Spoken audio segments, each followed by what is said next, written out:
Okay, hello everyone, and welcome to a new segment for the summit. This afternoon, we're going to be discussing Goal 15, which is life on land. And I'm very excited to introduce you to our speaker today, whom most of you would have met on Monday as well, Andrew Kerr from GreenSteps Group. I personally came across Andrew's work just 3 weeks ago, but I honestly have to say I've been so inspired listening to what they've been able to achieve in such a short space of time. So I'm really excited for all of you to hear the GreenSteps story. So Andrew, over to you. Thanks, Nisha. Um, what I'd like to speak about is reforestation and why it's more than just planting trees. So to give you a bit of background of who I am and where I come from, I grew up in this wonderful city, Cape Town, South Africa. And I began my tree reforestation by chopping trees down. We used to go out as school groups, and across the top of this mountain over here were scores and scores of pine trees, which we'd go up and chop down and cut down the little saplings growing. And while this sounds incredibly incongruous to be chopping down trees to do reforestation, it's a big part about making sure if you're going to grow forests, you need the right kind of tree in the right place. Because the reality is not all trees are equal. Different trees are suited for different environments. And the problem Cape Town was facing is that pine trees, they shed their pine needles and turn the soil into acid. It's kind of acidification, and nothing else in Cape Town can survive in this. I currently live in Sweden. We have pine trees. They're beautiful. They're rich with wildlife. We have squirrels, woodpeckers, deer, badgers, beavers. In Cape Town, the pine trees forests were just ghost forests. Nothing could live there, and it killed all natural vegetation. After removing them, we got an incredible array of natural vegetation growing up. All of these trees over here are now indigenous trees, yellowwoods and various other hardwoods. So it goes along with this idea of ensuring that if you are going to plant trees, they need to be indigenous. And on top of that, not only do they need to be indigenous, they actually need to suit the biome where you're planting them. So for example, in Borneo, we plant this wonderful tree called Mollitus micatus, nicknamed the swamp tree. It's the one tree that survives in the worst of swamps, and it holds the soil together. And when everything else would get washed away, it holds the land, and then the smaller, less robust trees can survive. Other ideas of trees not being equal, they do carbon capture at different rates. Some grow fast, some grow slowly. Different rates, not necessarily better or worse than others. You get baobabs like this tree. They grow incredibly slowly and they stick around forever. And through the worst droughts and locust swarms, they still stay in their place. While other fast-growing acacia trees do a lot more faster, but they don't live as long. The last thing about the trees that we plant is we have a policy of no commercial lumber. We've got no problem with commercial forestry. It also has its place, but we just believe our clients are paying for our trees. So we can't have company X sponsoring a tree and company Y comes and cuts it down and sells it. So that's the policy. Before I get too much further, maybe I should just cover a little bit about why trees at all. I think most of the people in the room have got a pretty good grasp on one of the biggest challenges we're facing is the planet's just heating up. We have temperatures in Siberia we've just seen hitting record levels of 36 degrees centigrade. Northern Sweden, where I visit in the summer to see my father-in-law, it feels like Botswana. We were swimming in 30-degree water last year. So CO2 is heating up the planet, but why are trees the best way to address this problem? And I think it's good to spend a little bit of time on the science behind what's actually happening when trees take CO2. It's called sequestration, and it's really or carbon capture is more the common term we use. What's actually happening is it takes that CO2 molecule and just breaks it apart. The O2 is the oxygen, that's 2 parts of oxygen. It gets discarded as a byproduct. Trees aren't interested in oxygen. It's good for us. We like oxygen. We breathe it and are happy and stay alive. What trees want is the first part, the C, and that's carbon. And they take that as their major building block. Roughly 50% of every tree, so if you look at this forest, 50% of every tree here is carbon. And this carbon comes from the air, it comes from the CO2, the stuff we breathe out, and the stuff our industry is pumping out. Which means trees really grow in the air rather than they grow in the soil. The soil offers them some minerals and helps them take water, but really they're growing in the air and sucking up carbon. So what does long-term carbon storage look like? It looks like this. It looks like a beautiful forest. There really is nothing that we have better to do this. So this is us. The part that I want to speak about in this mission statement is really the sustainable part. And sustainable it's a word that just badgered around quite a lot these days, probably too much, and we start to forget its meaning. But really it is its fundamental of it can keep going. And it's part of a lot of different aspects. Sustainable as in the environments we are creating is sustainable, but equally it's important we have to sustain the communities that live within these environments. And we need to sustain ourselves. If we as a company aren't sustainable, then we fail, the communities depending on us fail, and so does the trees. So sustainability is probably the biggest part of our mission statement.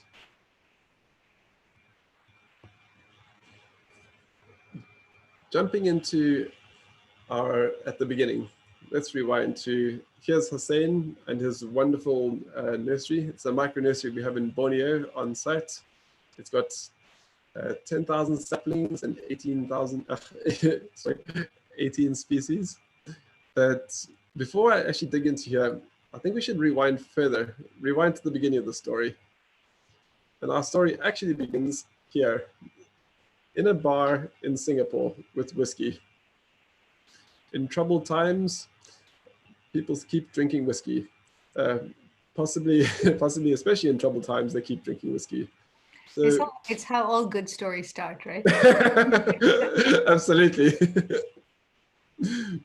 So all we need to do is turn this whiskey into trees, or chocolate into trees, or cardboard boxes into trees, or whatever people are busy consuming and will keep on consuming. If we can take that and turn it into trees, then we've got a win-win situation. And so this is the sustainable revenue which drives our forests. The way we work with this is we've got a partnership with a company called EcoSpirits, fantastic organization. They've been working really hard to really change the way spirit distribution works and reduce the CO2 of that whole pipeline to a minimum. To give you a quick insight into how they're doing it, this little green box at the background, it's a stainless steel aluminium, it's called a tote. It's a stainless steel box that holds the whiskey. They take these to all the big hotel chains like Four Seasons and Starbucks and some other ones.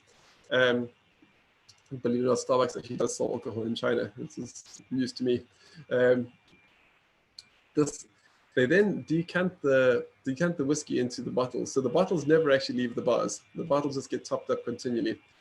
It changes the way alcohol is distributed. So instead of moving these glass bottles backwards and forwards, which costs a huge amount of energy, the bottle stays in place. The aluminium container, which contains 6 bottles, fills it up. And when it gets emptied, EcoSpirits comes along and takes it back. There's no need for trying to do glass recycling because the glass just never moves. They brought their footprint right down, and then for the final mile, every time we empty one of these bottles, one of these boxes, they plant a tree. So people drink whiskey, trees get planted. It's pretty simple. To offset CO2, plant a tree.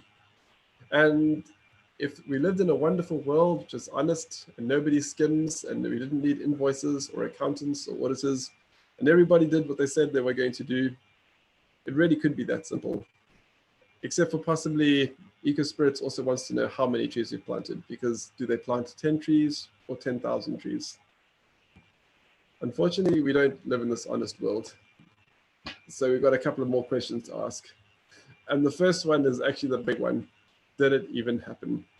And it sounds basic, but the reality is there's a huge amount of money gets thrown at the problem, and a lot of it tends to evaporate all the way down the chain. It's called seepage in the supply industry. It basically disappears and the trees don't happen. So the question is, did the trees happen? And following right after that is, how many? How many trees did you actually plant? And to know that, you really have to count them. There isn't another way. Which species? Not all trees sequest at the same time. And in addition, we really want to focus on indigenous species that suit the area, which is also part of the survival rate. Indigenous species just survive much better. I'm sure you've following the huge locust swarms sweeping across East Africa towards the end of last year, just devouring everything in its sight. So one of the first things I did is I spoke to our Ugandan operation and asked them, how are the trees doing? And the answer was actually pretty interesting. Most of our trees were doing fairly well.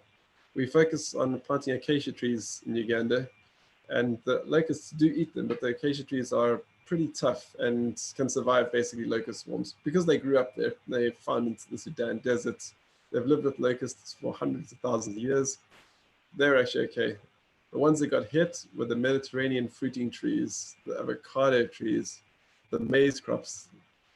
That's the bread basket of that region. So it's devastating, but at least the acacia trees held the soil together. So next year we can replant more fruiting trees.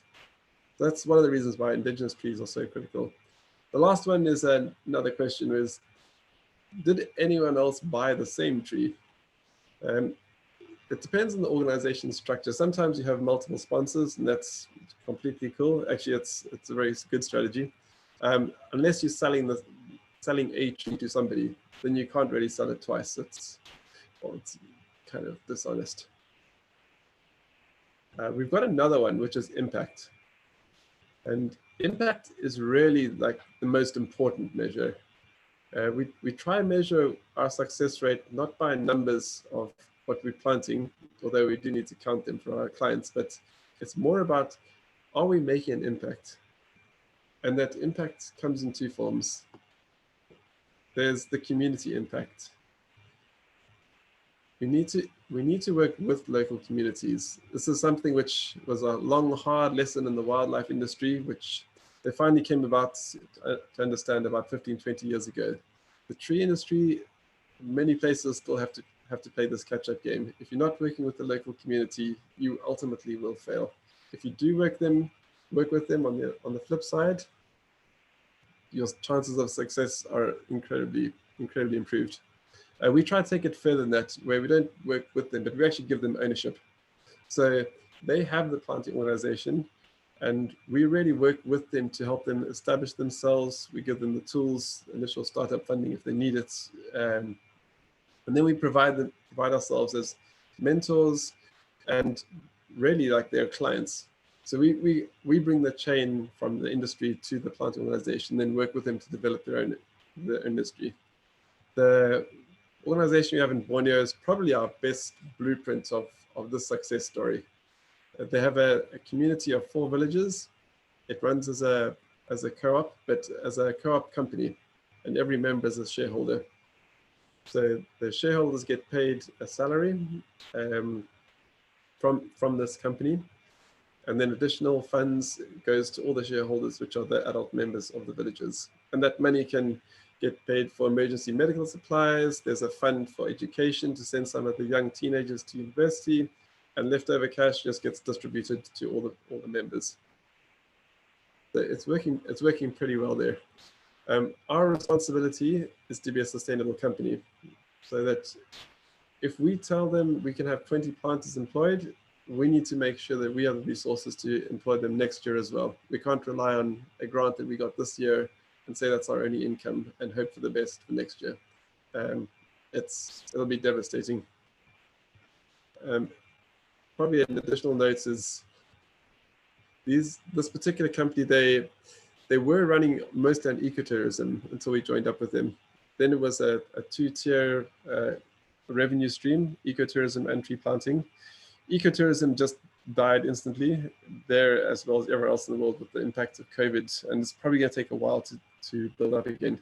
So this is where it becomes really critical that we can keep supplying them with tree orders. The other impact we need to make is environmental impact. This photograph was pretty special. This is from a remote camera on one of our 5-year-old tree plantations, where we actually managed to catch the old man of the forest, an orangutan. It's something of a rubber stamp of approval from the original inhabitants. If we can grow a forest where orangutans are happy, that's a bellwether of success. That means the entire chain has worked, from rewinding back to the guy who buys a whiskey in Singapore, down to the nursery where we're growing the saplings, to planting them, to looking after them, to them growing to 5 years, and then we have orangutans. When I was down there in December, which is unfortunately the last time I've been able to go because the whole world had abruptly closed, we actually found orangutans and orangutan nests in one of the sites as well. And then of course we're moving through, and then we got this photograph while there was reduced humans wandering around, which is really exciting. Back to our nursery. So here's Hussein with his wonderful nursery. It's a powerhouse. Right now I think there's about 10,000 saplings prepared to go. And these, as I was mentioned, it covers a wide variety of species. We've got 18 species at the moment, which we're busy planting. All the saplings are actually sown and germinated from mother trees in the area. So if you know how jungles work, even if you have a species of tree, which is the same species from 100 kilometers away, you have an incredible diversity of species and subspecies and even locales. So a swamp tree, Malacus miletus, from Kilimantan is going to be slightly different at one side of the river to the other side of the river. So collecting seeds from exactly where we want to plant them from mother trees is really the best way to ensure these are the best trees for this area. We don't end up with inappropriate trees. There's a strong argument that a tree is not a tree, as mentioned earlier. If you get something like eucalyptus, they suck the water tables dry. They create the same kind of damage pine trees can do in the wrong area. If you live in Australia, eucalyptuses are fantastic. Koala trees love it. Koala bears love them. There's tons of other animals like kangaroos which enjoy them, and they've suited the environment. Put them in other parts of the world, they just destroy everything in their wake. So before I go much further, let me introduce you to some of the heroes that we're planting. This guy, Mollitus mutulus. This is the swamp tree. It's a giant. It grows up to 60 meters tall with buttresses 6 meters wide. And this is really a fundamental species. We plant a lot of these. I think around about 27% of all the trees we plant are Mollitus mutulus. One of the reasons is we're planting along rivers, and rivers flood both annually, and then you have these sort of 10-year floods where everything just gets drowned. And without these species, a lot of the jungle gets swept away down the river. The river turns red with nutrients, and you're left with just massive patches of devastation. And then we have to go back and replant again. So these are critical in holding the jungle together during these times of flood and securing it for the rest of the trees. Trees like this, another enormous jungle tree. To go see the trees in Borneo is really an incredible experience. They're as tall as skyscrapers. Then let me introduce you to this one, Durio gravilensis. Anyone that's actually come across durian will never forget it. It's an unbelievable. Is it that? Oh, I remember this. Good. We got someone that's met durian. It's horrendous. Well, it's called the king of fruits. It should be called the Marmite of fruits. It's a true love it or hate it. People feel very passionate about it. Fortunately, the orangutans on the side of they love it. It's actually one of their favorite fruits. So mix in a good couple of durians in amongst the forest, and you'll keep having orangutans coming to visit. This is a quick snapshot of the species that we planted in the last month. There's this Mollitus miletus, it's 28%. Then other big ones, the Nauticus aurolensis, and then some jungle giants, and then some smaller, faster growing trees. And then a couple of just fruiting trees which don't live as long or as big or as impressive, but critical for the biodiversity. And along with those tree heroes are our human heroes. Mini, Norashan, and Nanning. These guys do some of the toughest work there is. Every different region has different challenges. In West Africa, the challenge is goats. Goats come in and they'll eat up an entire grove of young saplings. In Borneo, our challenges are fast-growing vines. These vines, as soon as there's an empty area which has been desiccated, normally from cleared palm tree plantation, which was illegal and has now been taken away, or a flood, or an old logging area, you get these open patches and it just gets covered in vines. It's then very difficult for the small trees to get going through this thick vine area. So these are our heroes that go there and chop them down. It's mostly done by hand, hacking with machetes, and it's a lot of work. I've done it, it's horrible. My hat goes off to these guys, they're out every day. And then right behind them is the rest of the team. So these are our other heroes that are out there planting, monitoring, and tracking. So you can see a lot of them holding their phones up. This is from our tracking program. So every single tree that we plant is tracked. It's quite laborious and you don't get the huge numbers that you can get if you don't track. But with our organization, we have clients who are paying per tree. So it's very important to us that we can feed back to them that these trees are effectively audited. If we say there's a tree, there is a tree, and we know where it is, what type of species, and who planted it. Each planter gets their credit.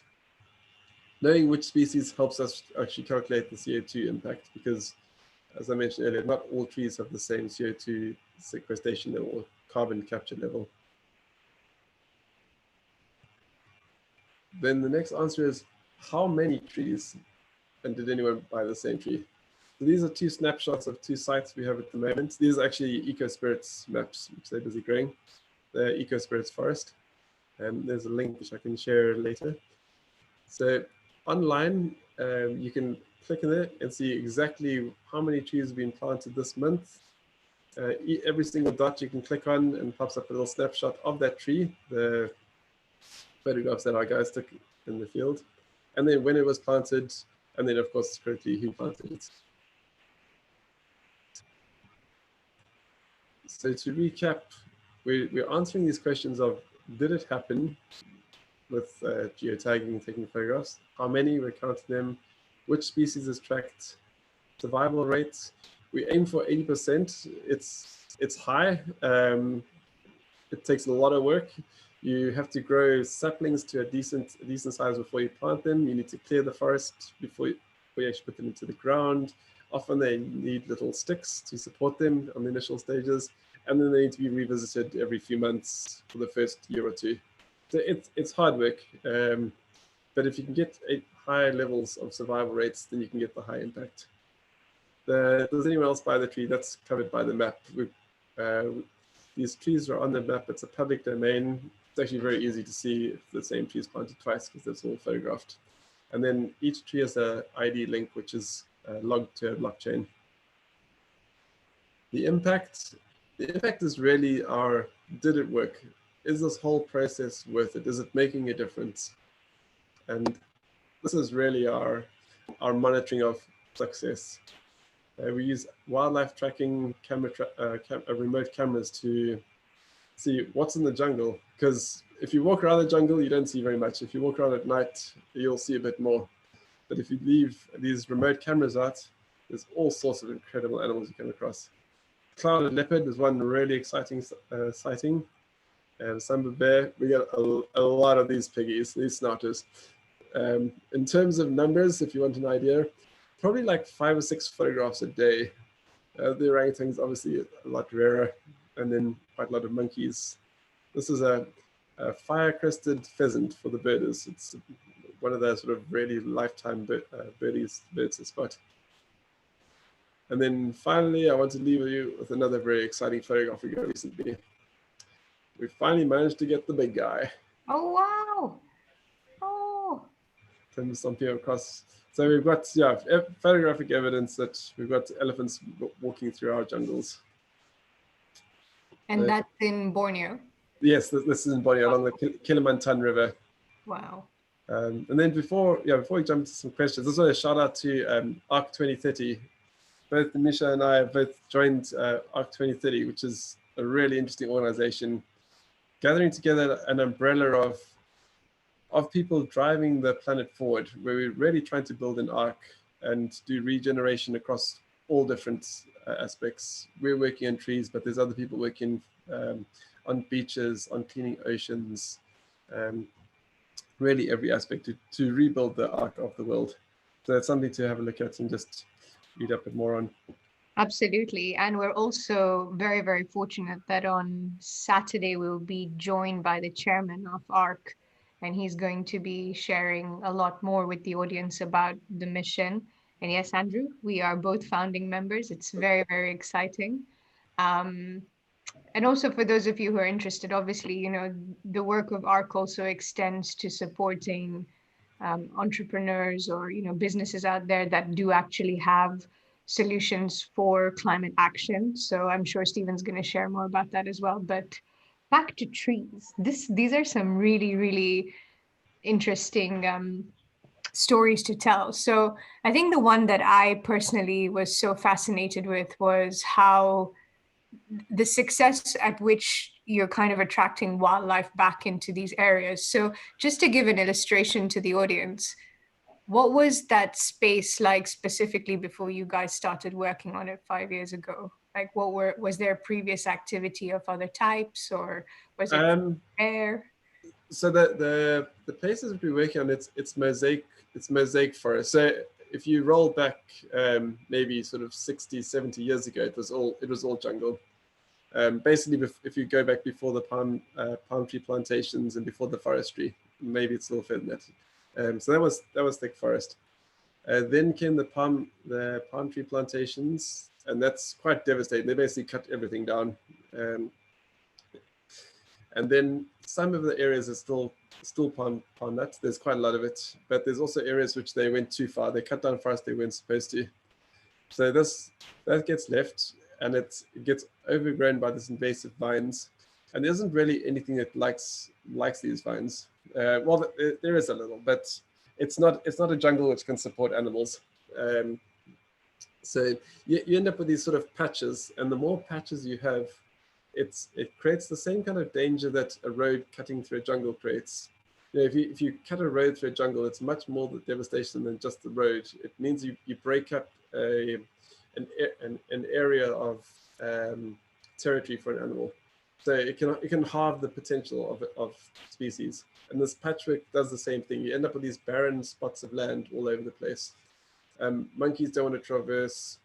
Like elephants don't want. Basically, animals have to expose themselves over this barren open area, which they don't want to do. So you end up with smaller and smaller pockets of jungle.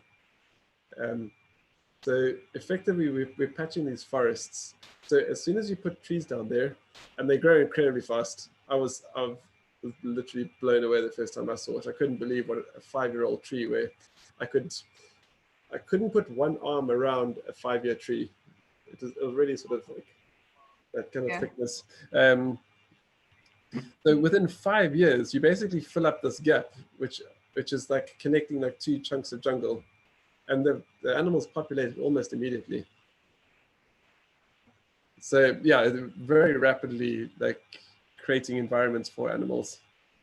Absolutely. And then also just with projects in other parts of the world as well, have you seen similar results? I mean, I know obviously every typography is different, and then the types of animals you get is also different, but have you seen similar sorts of successes? To be honest, nothing at this kind of rate. I think in Africa, it's more of a slow burn. The first step to Africa is really reestablishing the soil. The places where we work in Uganda, it's not mosaic forest where you get this sort of rapid transformation. It's more establishing areas which are really quite hard hit. So we're planting things like acacias, which can survive in barren areas, which can then regenerate the soil and provide additional places where you can plant other trees.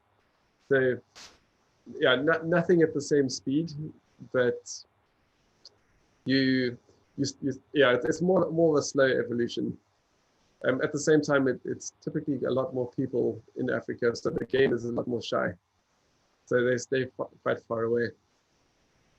So in terms of rapidly building for animals, I think like Borneo is probably the best example. In terms of rehabilitating like large areas, I mean, Africa is pretty good. It's if you put down acacias, acacias, if you don't know, those are like classic umbrella thorn trees that you see in the savannah. Once you start laying down a foundation of those, everything else bases their ecology around these trees. So it's a bit longer, but within 10 years or 15 years, you can turn a barren desert area back into wildlife savanna, which holds like large mammals, African elephants, lions, cheetahs. We're starting to get some cool sightings in the sort of northern Kenya, like almost in Sudan area. There's like a desert area which we're planting. So there we're starting to get some interesting sightings. But yeah, it takes a bit longer. It takes a few more years. Okay, interesting. We have a question from the audience. They ask, Andrew, can I ask which species it is that grows so fast in those 5 years? It's a Nauticula. I don't know if I have a photograph of that one. Nauticula orientalis. The Meleacus, that's the swamp tree. I'm scrolling back through my presentation. I don't think I actually included a photograph of the Nauticula. But in our pie charts, it's this one. We plant 32% of them. So they grow rapidly. The swamp tree also grows really fast. The other one that I showed, the forest giant, Sumatrana, sorry, it grows a bit more slowly. This one. So this one grows a bit more slowly, but it also grows for an incredibly long time. So the lifespan of a tree like that is probably over 1,000 years. So you need these rapidly growing ones, which then quickly establish it as a tree, as a forest, right? Which then allows like the big trees to grow over time. That answers the question. It did. I think that answered it. Another question we have is, Andrew, how can other businesses get involved with GreenSteps? I think just contact us on our website. Yeah, very excited to work with like any range of companies. You can email me, andrew@greenstepsgroup.com, or jump to our website, greenstepsgroup.com, and go through the contact details there.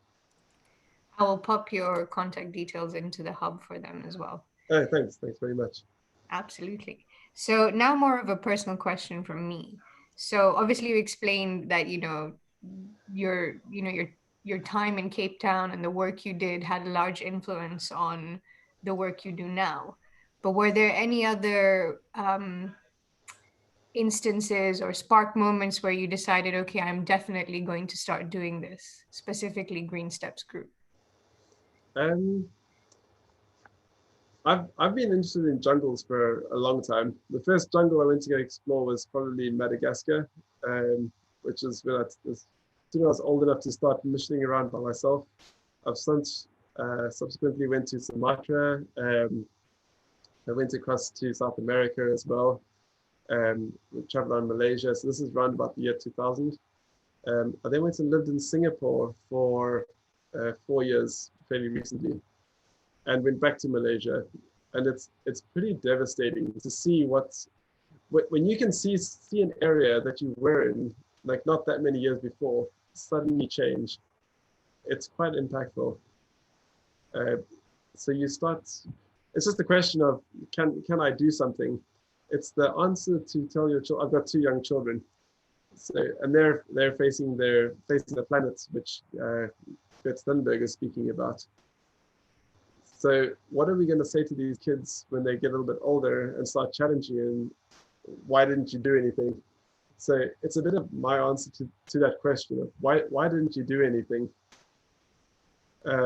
My previous work before trees was more focused a bit on wildlife monitoring. Once you start getting into wildlife, you quickly start getting into the environment they live in, because you realize that's actually more important than the individual animals. And then the environment they live in is its foundations are normally trees. So it's a fairly natural progression actually to end up with trees. Like, okay, well, if I want to get animals around, I need to actually go grow trees.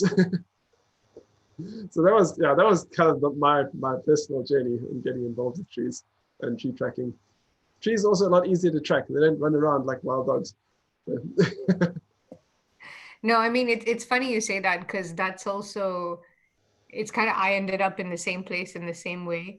I grew up in Kenya, so very much like you over time.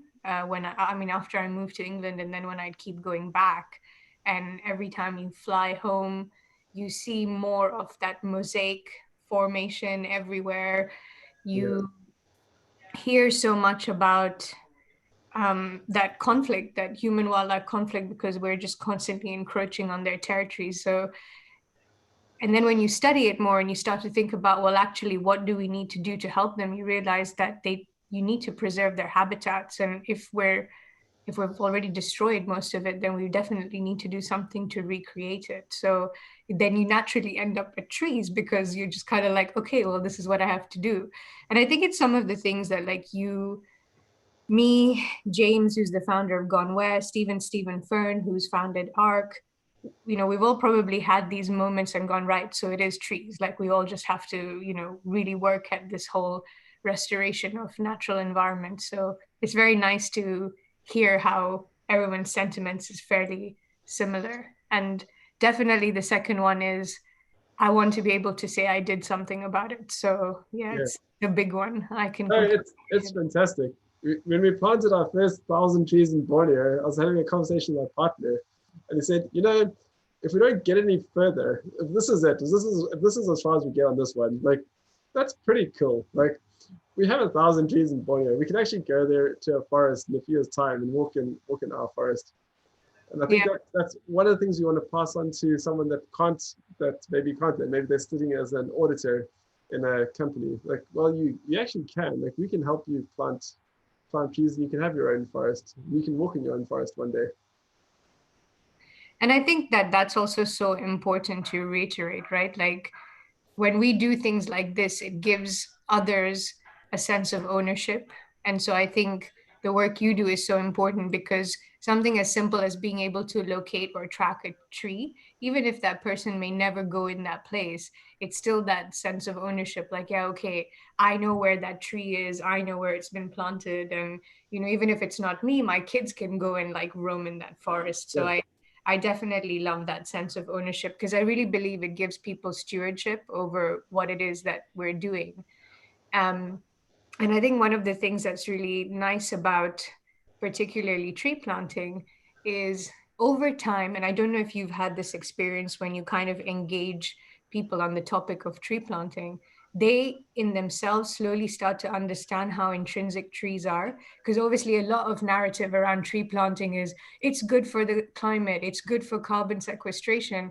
And people often tend to forget its its impacts to biodiversity and just being a home for so many creatures is like even far beyond just what it can do in terms of carbon sequestration. Obviously, that's what we talk about right now yeah, because that's the thing that everybody understands. But it's really interesting to see even when people start to engage with it, they realize, oh my God, actually, this is better. It's like I've had discussions with a number of senior executives who'll be like, right, well, we'll plant like, 1 million trees and that should offset us.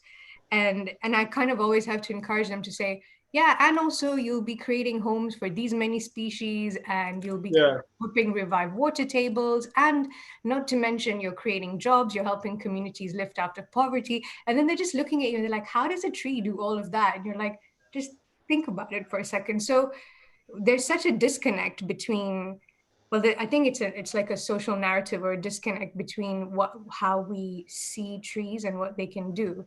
yeah, That said, I think COVID has been so fantastic to open people's eyes to how important this stuff is, because I don't know about you, but when we were right in the middle of lockdown, we have like a 50-acre deer park near where we live, and it's got like 100-year-old oak trees. It's a really nice place to go to, and you can tell they really preserved it. And this was somewhere my husband and I would go all the time ever since we've been living here for the last 7 years, and it would always be quiet and empty. And one Saturday we go and everyone who lives around is there. Like, even it's like you can't even social distance because there's so many people.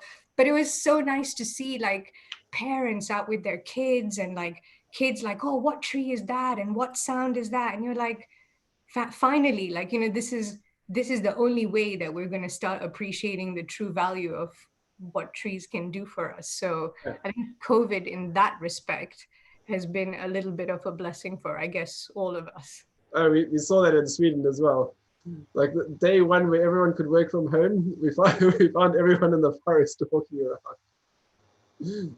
But on your note of things that trees do, we saw in Singapore along Orchard Road, which is just above the big malls, there was a whole line of trees which they just went and cut down, which is unusual. Singapore's actually pretty good policies in general, but they were going to do some new building or something. They cut all the trees down. And within a week, they had heavy rains and all the shops were flooded in like half a meter of water. And I was like, ah, yes. Now I remember. Now I remember what those trees are doing. And I think that, again, see, another example of the sort of stuff that people forget. So I know, like, one of the things we definitely want to do with the campaign we're running here in the UK is to actually add content around all the other things that trees do that is not related to carbon emissions, because I think it's just helping us connect better to the role of trees, right? It's like when we launched the campaign first, they were like, why oak trees? And we had to actually educate people to be like, well, they're robust, they live quite long. But not only that, acorns are a great source of food for so many different animals, and they live. And then suddenly people are like, wow, I didn't even know oak trees did that much. So, yeah, there's definitely a lot to be said about education specifically in that space. Um, No, there's. but I'll tell you a really interesting thing I saw at an architect conference. My wife's an architect, who actually works in sustainable building. There was a Dutch architect who did an experimental house where he had a large tree on the property, which they took quite a great pain to not cut down while they built the building around it. And then he used the tree to control the house. So they put sensors all over the trees and all over this tree, this like one big tree, which then drove all the systems within the house. So they had solar panels which turned on and off and moved according to the leaves. Um, they had rings, like sort of spring rings around the actual bark as the tree sort of swelled and went down to monitor. So that was like temperature and humidity. Yeah, so it was a few years ago. I actually don't remember all of the different systems they had. But he said basically we're using this as an engine to drive the house for what's happening in the environment, and then monitor temperature and da da da.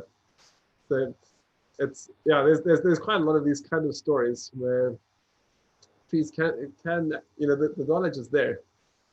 It's a sophisticated machine.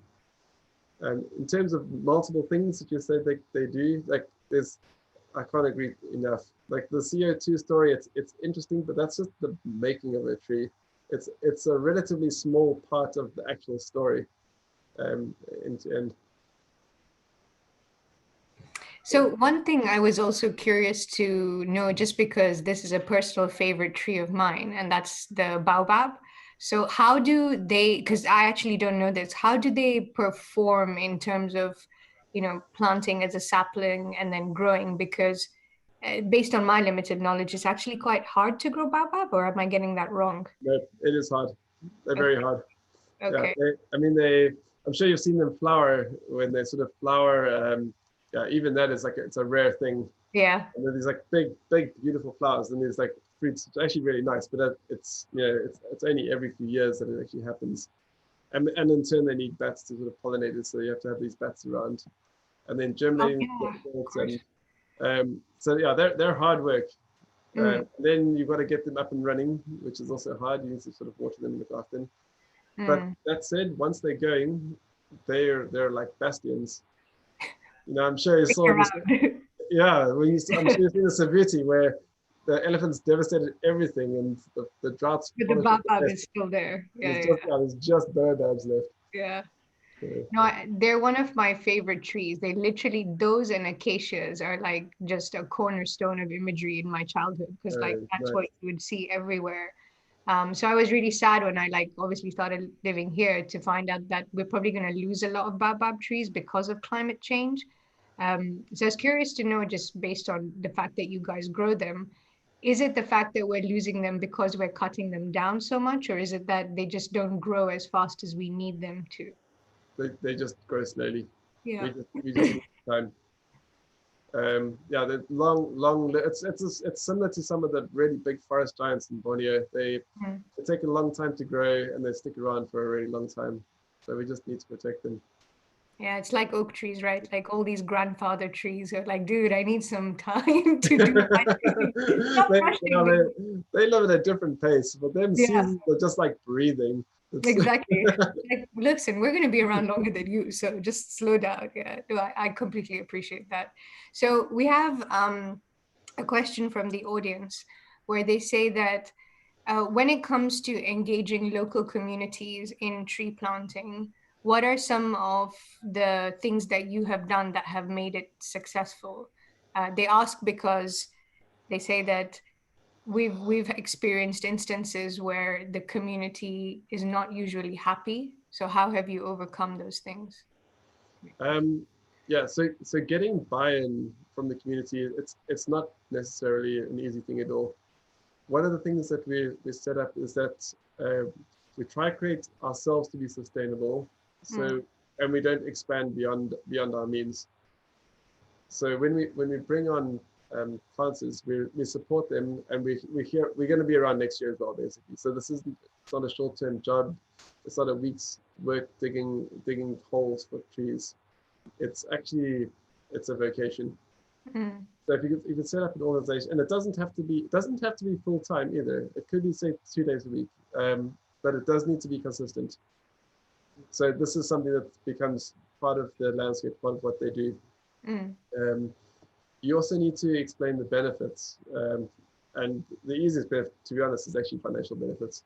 yeah. If you feed the actual money that you're getting back into the community at a decent level, then you get buy-in. Mm, There's a thing about trees where there's the price and the cost.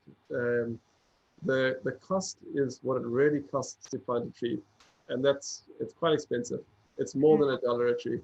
mm, Um, a lot of people have a price which is quite different.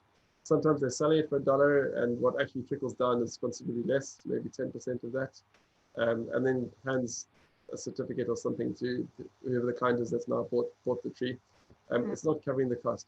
So you need to ensure that the cost is getting covered. It's fundamental business. If they're working and they're not earning, um, if they're spending more than they're earning, it's not gonna function.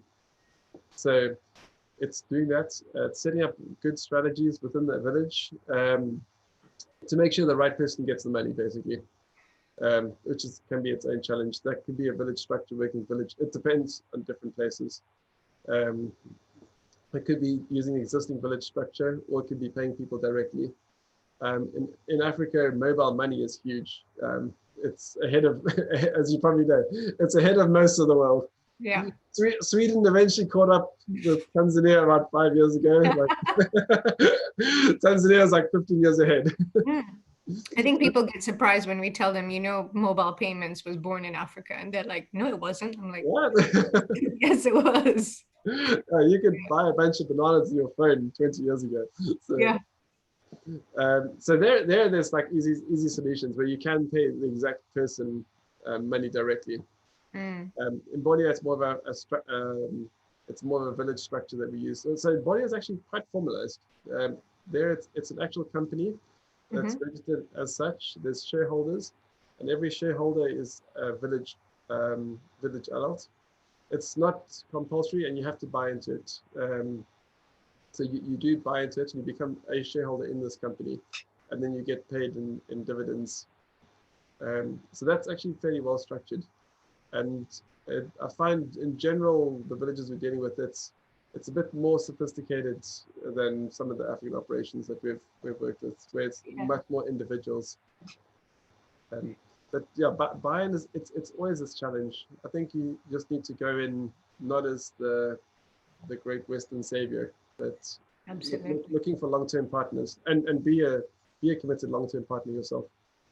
Yeah, I think that's one of the most important things people forget. And it's one of my pet peeves with how tree planting gets perceived.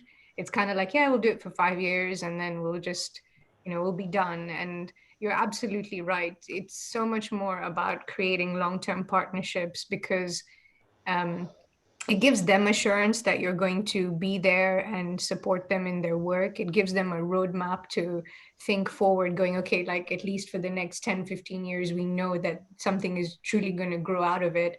And I 100% agree with the format of give them some ownership because then they're more invested. It's like we've heard from so many speakers this week who all talk about that concept of like give them ownership, make them feel like they're a part of the whole process. And then that keeps them engaged and involved. So I think that's really important and that matters. We have another oh my God, Andrea, I could talk to you for hours and I just realized we only have 7 minutes left. But this is a good question, so I do want to put it forward to you. The question they ask is, how can we ensure that when we support tree planting efforts, we're making sure we're supporting the right things? So as you explained, it's reforestation, not tree planting. But what are the things we could be looking out for? I think if you're supporting it, look at the company that's doing the planting and ask for the assurances. If you're buying a tree, it's completely justified to know where is that tree. If they're selling you a specific tree, then you should be able to find your tree on a map and know where your tree is. And then just and then once if you know what you're actually doing, which is the exposure that we like to provide, then you should be able to judge for yourself. If it's indigenous, they should know this. They should know the species, how many there are, this kind of thing. Your assurances of are you making? I think it's the question of impact. Like, are you making the real impact? That's really based on the company that you're supporting and how much feedback are they providing. We're trying pretty hard to just give as much feedback as possible. In addition to what I showed you, we actually also take photographs all the time as we plant month by month. We're back out, we're planting the trees again. We just feed this constantly back to our clients, just so they see, okay, this is what we're up to. If you have a look at our Instagram, you can see it's like constantly updated with we're out planting trees again. I think that the answer is it's a really good question and one that everyone should address. How do you know you're getting what you're paying for? And that's really looking at the company and they should tell you. Like anything, if you're supporting any kind of aid or, I mean, actually, I think that's probably the wrong word. We're not actually not doing aid. We're actually doing trade. You're giving yeah, it's more like a product. You're buying a tree, and certainly it's not charity. Like everyone is planting trees. They're working for money, and they should get so they should get their money. But I think that's really just transparency. If it's an opaque company and they just say we'll take your money and hope for the best, then yeah, maybe look beyond. No, I love that. I think that that's so important. And I think one I also always encourage, especially young people, to look out for is, make sure it's not monoculture plantation. So it's not just the same type of species in rows and rows and rows, because we do see that happening. So obviously be diligent about that, depending on obviously which part of the world you're focused on. But I echo Andrew's thoughts. It definitely needs to be just like all the other, discussions we've had on other industries or businesses. You want to make sure that even if it's just the tree, actually, it's not just about the tree, it's also the jobs it's creating and the environment that it supports for species and this and that. So you kind of have to really do your due diligence when you're looking at projects. And like Andrew said, definitely ask questions. Don't feel shy. I personally do that all the time. I'm like, so, that thing you said on your website here, do you actually and it's okay to do that. And one of my absolutely. Well, one of my biggest signs is if they don't respond to me, I'm like, you probably got something to hide, right? And there's nothing wrong with that. I think the truth is this is such a new space. Everybody is obviously trying to do something impactful, but there's definitely I mean, I'm learning so much. I started off with a mission to plant 1 billion trees, and over time, obviously, I've learned so much in this very short space of 9 months. So everybody. Yeah, I think we all are. It is a fairly new industry. Well, on the other hand, it's been going for hundreds of thousands of years. But as trying to actually make it something organized and give that transparency, I think that's also fairly new. Yeah, Um, absolutely. And I think we're fortunate that we now have technology that actually allows us to do that. So I think that that's the most promising thing. But Andrew, we have 3 minutes left. So I just wanted to give you those last 3 minutes to share any final thoughts or anything you want to tell the audience. um, I think, yeah, to echo that question, if you're looking to plant trees, like dig into the companies that you're speaking to. Make sure you have that transparency, that you have real proper auditing, that you're going to get what you ask for, and that it's all these things we've covered. Like, are they making a real impact with the community? Are they making a real impact where they're planting it?